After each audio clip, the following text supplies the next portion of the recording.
तो दोस्तों हम अपने इस ट्यूटोरियल में मेनली PHP कांस्टेंट के बारे में जानेंगे और साथ ही हम दूसरे चीज़ों जैसे कि super global variables, predefined constants, magic constants और ऐसी ही सारी चीज़ों के बारे में जानेंगे जो PHP कांस्टेंट में यूज़ होती है।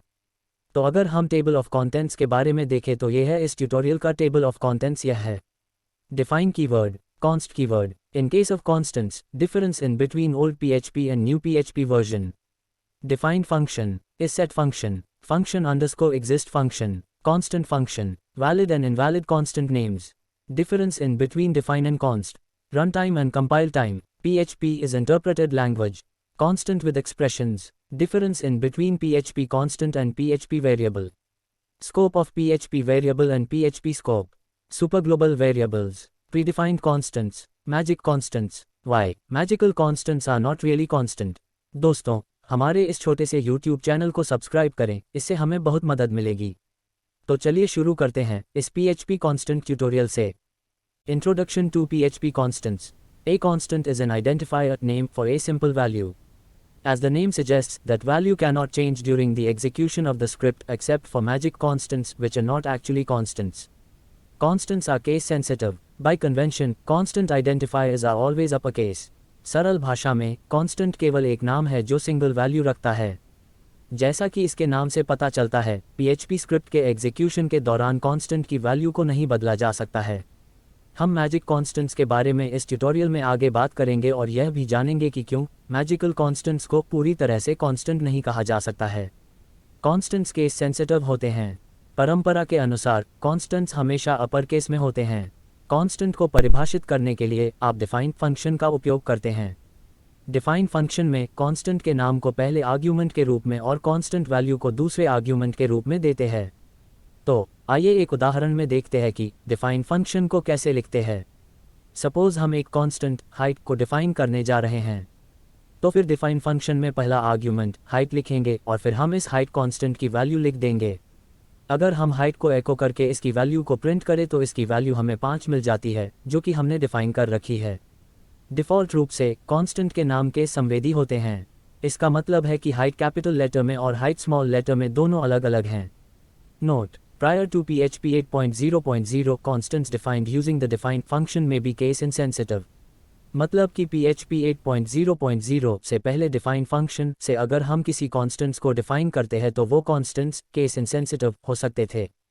PHP 8.0.0 से यदि हम एक अनडिफाइंड कॉन्स्टेंट का यूज़ करते हैं तो हमें एक एरर मिलती है। PHP 8.0.0 से पहले हमें नोटिस मिलती थी, ना कि एरर। ये जांचने के लिए कि जो हम कांस्टेंट को यूज़ करने जा रहे हैं वो मौजूद है भी या नहीं, तो हम डिफाइन फंक्शन का यूज़ करके देख सकते हैं कि पर्टिकुलर कांस्टेंट उपलब्ध है भी या नहीं। Defined checks whether a given named constant exists. तो हम डिफाइंड फंक्शन को इस तरह से लिखते हैं। अगर वो कांस्टेंट प्रेजेंट होता है तो डिफाइंड फंक्शन 1 रिटर्न करता है, नहीं तो कोई रिटर्न वैल्यू नहीं मिलती। यदि आप देखना चाहते हैं वेरिएबल मौजूद है तो इस सेट फंक्शन का उपयोग करें। कांस्टेंट्स मौजूद है तो डिफाइंड फंक्शन का उपयोग करें। यदि आप देखना चाहते हैं कि कोई फंक्शन मौजूद है तो फंक्शन अंडरस्कोर एग्जिस्ट्स का उपयोग करें। हम डिफाइन फंक्शन के साथ रिजर्व्ड या इनवैलिड नामों के भी कांस्टेंट्स बना सकते हैं, और अगर हमें इन रिजर्व्ड या इनवैलिड कांस्टेंट को यूज़ करना है तो हम कांस्टेंट फंक्शन का यूज़ करके हम इन कांस्टेंट की वैल्यू को गेट कर सकते हैं। हालांकि ऐसा करने की अनुशंसा नहीं की जाती है कि हम रिजर्व्ड या इनवैलिड कीवर्ड्स का यूज़ कांस्टेंट को डिफाइन करने में करें। Note: constant function returns the value of a constant. दोस्तों आइए देखते हैं कि PHP कांस्टेंट्स किन किन वैल्यूज़ को रख सकता है। PHP 5 में कांस्टेंट एक नंबर, एक स्ट्रिंग या एक बूलियन वैल्यू हो सकती थी, लेकिन PHP 7 से एक कांस्टेंट एक अरे वैल्यू भी रख सकती है, यानी कि PHP कांस्टेंट एक नंबर, एक स्ट्रिंग या एक बूलियन और एक अरे वैल्यू भी हो सकती है। अब जानते हैं कॉन्स्ट कीवर्ड के बारे में। PHP provides you with another way to define a constant via the const keyword. PHP में कॉन्स्ट कीवर्ड के माध्यम से भी आप एक कांस्टेंट को डिफाइन कर सकते हैं। तो आइए देखते हैं कि कॉन्स्ट कीवर्ड का यूज़ कैसे करते हैं। तो हम इस एग्जाम्पल में देखेंगे कि कॉन्स्ट कीवर्ड का यूज़ करते हुए कैसे कांस्टेंट को डिफाइन करते हैं। तो सबसे पहले कॉन्स्ट कीवर्ड लिखते हैं, फिर उसके बाद कांस्टेंट नेम लिखते हैं, फिर असाइनमेंट ऑपरेटर लिखते हैं, फिर जो वैल्यू चाहे वह नंबर या स्ट्रिंग या बूलियन या अरे को लिख देते हैं। तो दोस्तों आइए एक कंप्लीट एग्जाम्पल में ये देखेंगे कि कांस्टेंट के साथ साथ वेरिएबल का भी यूज़ कैसे करते हैं, और इन सारे कांस्टेंट और वेरिएबल्स का यूज़ हम एक अरिथमेटिक एक्सप्रेशन में करके फाइनल कैलकुलेशन को हम एक वेरिएबल में कैसे असाइन करेंगे। तो इस एग्जाम्पल की पहली लाइन में हमने इंटरेस्ट रेट कांस्टेंट को डिफाइन करा है और इसमें वैल्यू 2 को असाइन करा है। फिर हमने दूसरी और तीसरी लाइन में वेरिएबल्स प्रिंसिपल अमाउंट और टाइम ईयर को डिफाइन करा है और साथ में इनमें भी वैल्यू को असाइन करा है। फिर हम constant interest rate variables principal amount और टाइम ईयर का यूज़ करके फाइनल अमाउंट कैलकुलेट करते हैं और उसको एको का यूज़ करके फाइनल अमाउंट को प्रिंट कर लेते हैं। तो आइए देखते हैं कि किसी कांस्टेंट में कैसे किसी अरे को असाइन करते हैं। इस एग्जाम्पल में कॉन्स्ट कीवर्ड का यूज़ करके एक RGB नाम के कांस्टेंट को डिफाइन करेंगे और यह RGB कांस्टेंट एक अरे को होल्ड करेगा। तो हम ये देख रहे हैं कि पहले हमने कॉन्स्ट कीवर्ड लिखा, फिर कांस्टेंट नाम RGB को लिखते हैं और फिर असाइनमेंट ऑपरेटर यानी कि इक्वल टू का साइन लगाते हैं और उसके बाद जो अरे को असाइन करना है उसको लिख देते हैं। फिर सेमीकोलन लगा के स्टेटमेंट को क्लोज कर देते हैं। स्टेटमेंट के बारे में हमने अपने पहले के वीडियो PHP सिंटैक्स में देख चुके हैं। हम अरे के बारे में हम किसी और वीडियो में देखेंगे। अभी के लिए इतना जान लेते हैं कि PHP में अरे को लिखने के लिए ओपनिंग और क्लोजिंग स्क्वायर ब्रैकेट्स का यूज़ करते हैं और इस ओपनिंग स्क्वायर ब्रैकेट में हम अरे वैल्यूज़ को कॉमा से परत करके लिख देते हैं। फिर भी एक बार देख लेते हैं कि कैसे अरे को लिखते हैं। जैसा कि हमने इस एग्जाम्पल में हमने ओपनिंग स्क्वायर ब्रैकेट लगाया और इसमें हमने 3 वैल्यूज़ रेड, ग्रीन और ब्लू को लिख के क्लोजिंग ब्रैकेट लगाया। Valid and invalid constant names. तो हम अपने इस एग्जाम्पल में देखते हैं कि अगर हम किसी कांस्टेंट को लिखते हैं तो क्या वह वैलिड कांस्टेंट होगा या इनवैलिड कांस्टेंट होगा। तो इस एग्जाम्पल में शुरू के 3 कांस्टेंट वैलिड एग्जाम्पल है क्योंकि इन तीनों कांस्टेंट्स में सबसे पहले अल्फ़ाबेट्स को लिखा है और अगर हमने नंबर का यूज़ करा भी है तो वह सबसे पहले नहीं करके अल्फ़ाबेट के बाद यूज़ किया है। अंडरस्कोर के बारे में बात करें तो वह अल्फ़ाबेट के बाद या एकदम शुरू में भी कर सकते हैं, पर डबल अंडरस्कोर का यूज़ कांस्टेंट के नाम के शुरुआत और अंत में करने से बचना चाहिए। इस एग्जाम्पल में फोर्थ कांस्टेंट एक इनवैलिड कांस्टेंट है क्योंकि इसमें हमने सबसे पहले ही एक नंबर का यूज़ किया है कांस्टेंट को डिफाइन करने में, तो इसी वजह से यह एक इनवैलिड कांस्टेंट है। इस एग्जाम्पल में फिफ्थ कांस्टेंट अभी के लिए तो एक वैलिड कांस्टेंट है। तो आपने सुना अभी के लिए क्योंकि हम रिजर्व कीवर्ड या PHP मैजिकल कांस्टेंट का यूज़ हम कांस्टेंट को डिफाइन करने में नहीं कर सकते क्योंकि PHP अपनी तरफ से अभी तक फू नाम का कोई मैजिकल कांस्टेंट नहीं लाई है, इसलिए यह फू कांस्टेंट विद डबल अंडरस्कोर एक वैलिड कांस्टेंट है। हम PHP मैजिकल कांस्टेंट के बारे में वीडियो के अगले हिस्से में देखेंगे। तो हमने अभी तक ये देखा कि PHP में हम किसी कांस्टेंट को डिफाइन करने के लिए 2 तरीके हैं, या तो हम डिफाइन फंक्शन या कॉन्स्ट कीवर्ड का यूज़ कर सकते हैं किसी PHP कांस्टेंट को डिफाइन करने में। तो आपके मन ये सवाल आता होगा कि क्या डिफरेंस है इन दोनों तरीकों में, डिफाइन फंक्शन या कॉन्स्ट कीवर्ड से किसी कांस्टेंट को डिफाइन करने में। तो आइए देखते हैं कि क्या क्या अंतर है डिफाइन फंक्शन और कॉन्स्ट कीवर्ड में। First, the define is a function while the const is a language construct. यानी कि डिफाइन फंक्शन से हम किसी कांस्टेंट को रन टाइम पर डिफाइन कर सकते हैं, जबकि कॉन्स्ट कीवर्ड का अगर हम यूज़ कर रहे हैं तो हमें कंपाइल टाइम पर ही कांस्टेंट को डिफाइन करना होता है। हम रन टाइम पर कॉन्स्ट कीवर्ड का यूज़ करके कांस्टेंट को डिफाइन नहीं कर सकते हैं। एक बार हम देख लेते हैं कि कंपाइल टाइम और रन टाइम क्या होता है।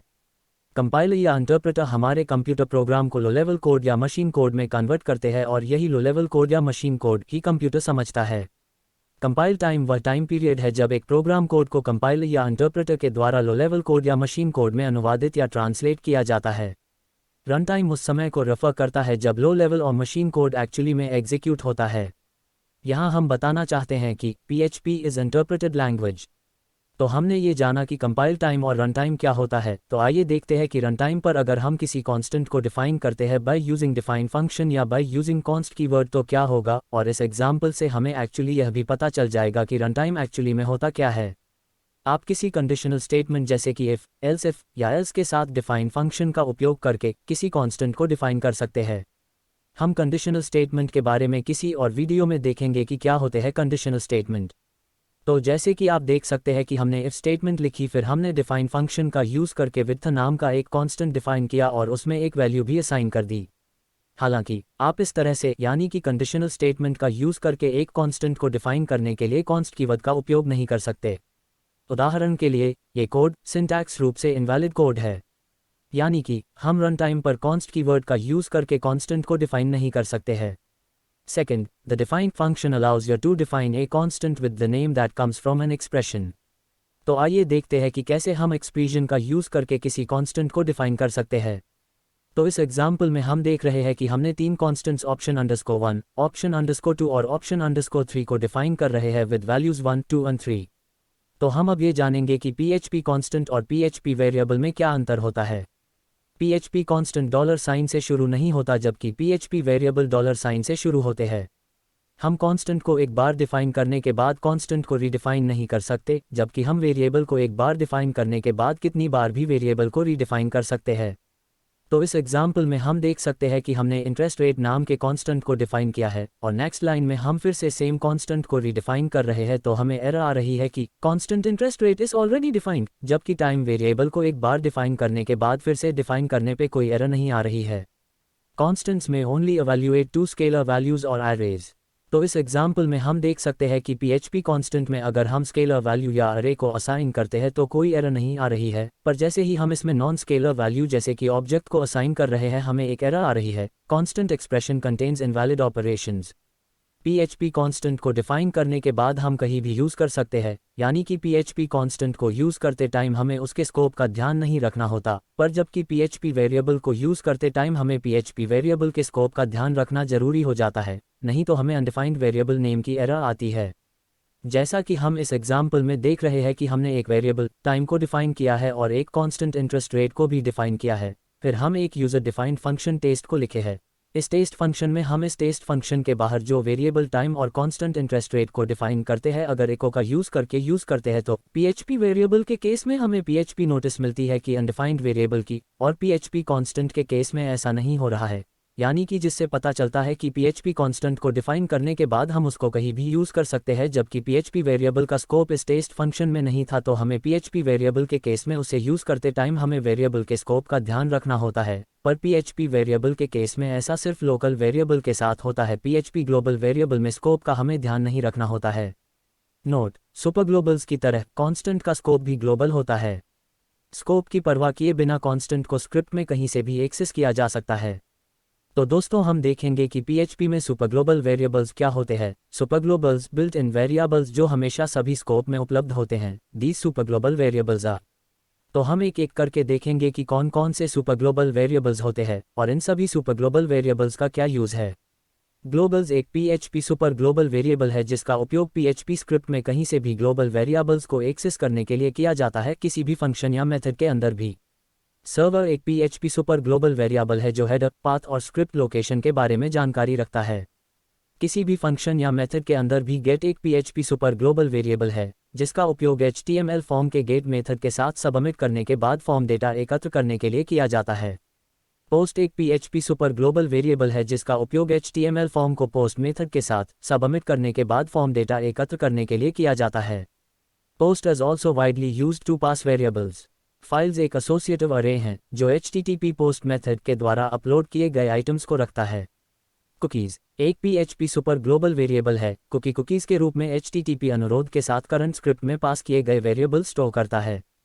सेशन एक PHP सुपर ग्लोबल वेरिएबल है जो सारे सेशन वेरिएबल्स को एक एसोसिएटिव अरे में स्टोर करके रखता है।